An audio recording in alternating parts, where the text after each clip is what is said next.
I'm Gary Fuller, Mayor of the City of Opelika. Could you describe the year 2020 in one word? Incredible. And what has been the greatest challenge your city has faced over the course of 2020? Obviously, dealing with the pandemic, what that's done for our citizens, how it's impacted our citizens, how it's impacted schools, our businesses, our churches, how it's impacted the entire community. It it caused us to have to do some things both as citizens and as leaders to try to deal with this and to make sense of it.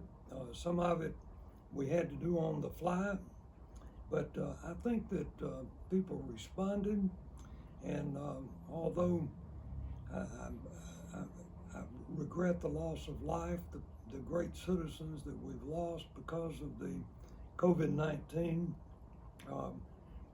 we still have a challenge, and it's not over yet.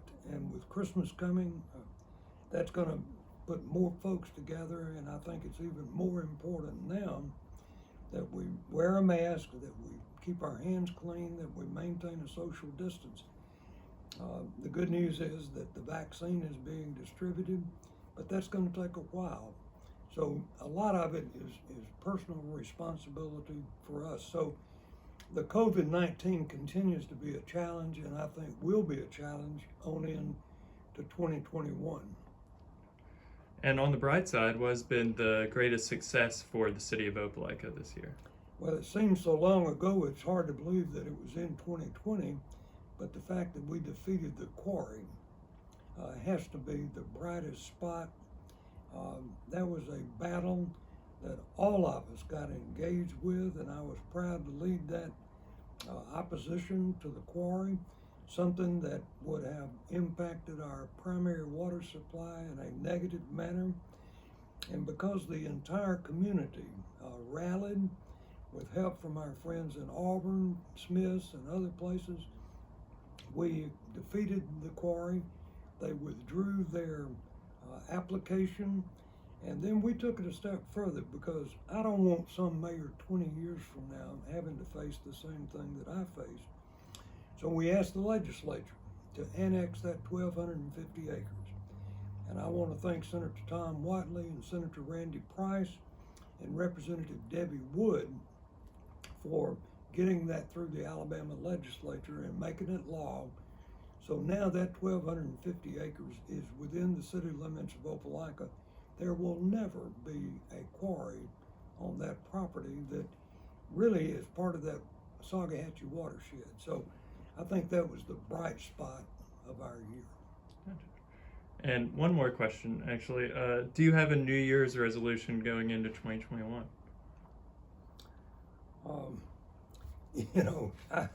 One of my New Year's resolutions, and I say it tongue in cheek, a lot of folks want to lose 10 pounds. Well, my goal the last 15 or 20 years is by the end of the year, I want to weigh 300 pounds. Well, I can tell you that I got on the scales this morning in my birthday suit. I weigh every day and I write it down. I weighed 210 pounds. So I'm 90 pounds away from my goal of weighing 300 by the end of 2020. So I'll have that same resolution for next year.